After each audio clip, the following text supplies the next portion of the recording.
Is this a warning bell for India? America's ultimatum and the looming diplomatic storm. Imagine a moment when the world's biggest superpower knocks on your door and says, either do what we say, or be ready to pay a heavy price.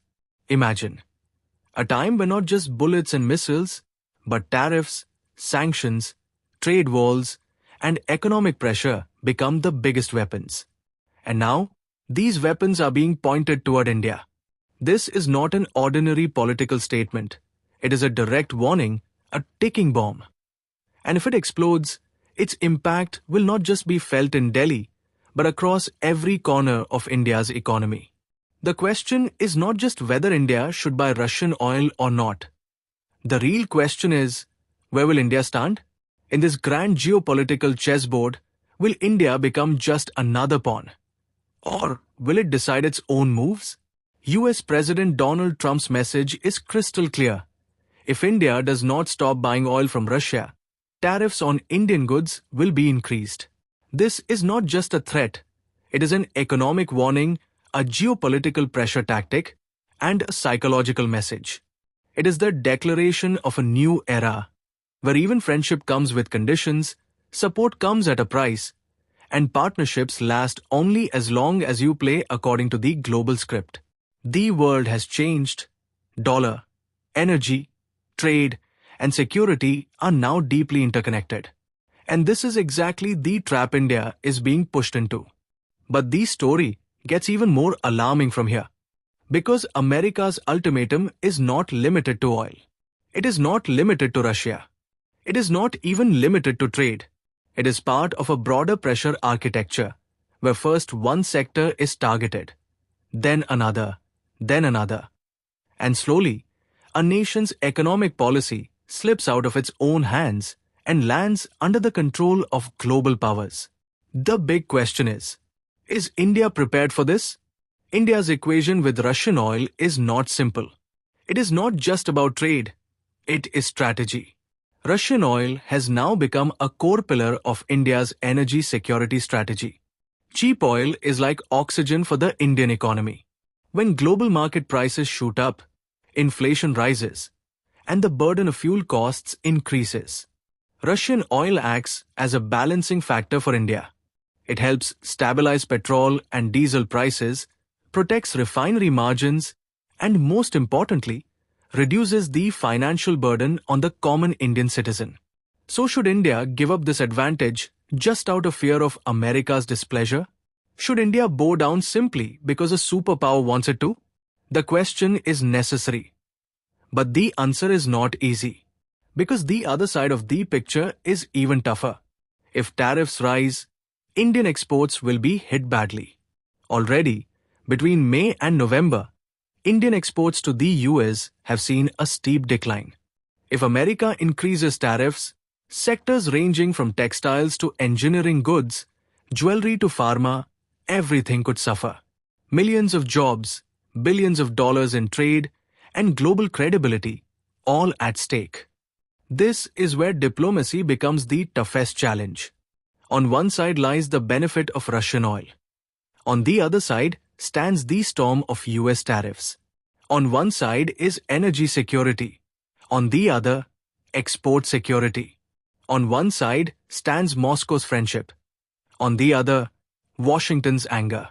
How can such a decision ever be easy for India? The biggest fear is that America will not stop at all. Analysts keep reminding through history.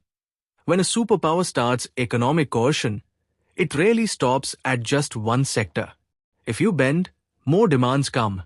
If you don't bend, the pressure keeps rising. Open your agricultural markets. Allow more dairy imports.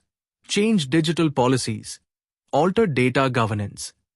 And if that still doesn't work, the geopolitical bargaining begins. Do you want support? Then give concessions. This is the new model of geopolitics. Wars are no longer fought with guns, but with economics. India's situation is different, delicate, but powerful as well. We are not China, whom America hesitates to confront directly because the global economy depends on it. We are also not a small nation that can be easily bent. India is a rising power. And for a rising power, expectations are huge, and so is the pressure. And this is where the question becomes even more interesting. Should India compromise? Or should India take a stand? Here, the most important principle of diplomacy comes forward: clarity. When you are part of the global game, ambiguity sometimes works as a shield, but not always. Today, America wants clarity. Either India should clearly say, we will stop buying Russian oil, or clearly say, we are buying oil from non-sanctioned suppliers, and this is our sovereign stand. But the middle path, the grey zone, that is now becoming a dangerous zone. The world is moving toward polarization, either with or against, in or out. And in such a situation, the middle ground starts turning into cracks. But there is another big question. If India stops buying Russian oil today, will everything suddenly become normal? Will America happily clap and say, "Good boy, India"? Absolutely not. History tells us that economic pressure never ends with just one demand. If you bend at one point, expectations rise at another. Then comes agriculture market pressure, then digital control, then defense alignment, then geopolitical commitments. Meaning, the battle is not just about oil. It is about influence. And that is the real game. So what should India do? This is not like a film where the hero says one dramatic dialogue and everything gets solved. This is a story where every word, every policy line, every statement has a global impact. India has three paths. First, surrender. Completely stop Russian oil. Washington becomes happy. Moscow becomes angry. Energy prices risk going up. But in return, hope for long-term relief after short-term disruption. Second, stand firm. Clearly say, India will buy oil from wherever it gets the best deal. Because national interest comes first. This may increase American pressure, raise sanctions risk, and depend trade impact. Third, the toughest but the smartest, balanced defiance. Meaning, a clear position with diplomacy, justification with data, and firmness with negotiation. India's biggest strength in foreign policy has always been this: an independent stand with strategic maturity. Whether it was the Cold War or the Russia-Ukraine war, India has always taken decisions based on its own national interest. It neither blindly joined any camp, nor bowed down under anyone's pressure. And that very policy is still the most relevant today.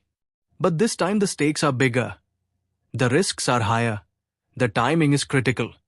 And the world's eyes are focused only on Delhi. America also knows that India is not an ordinary country.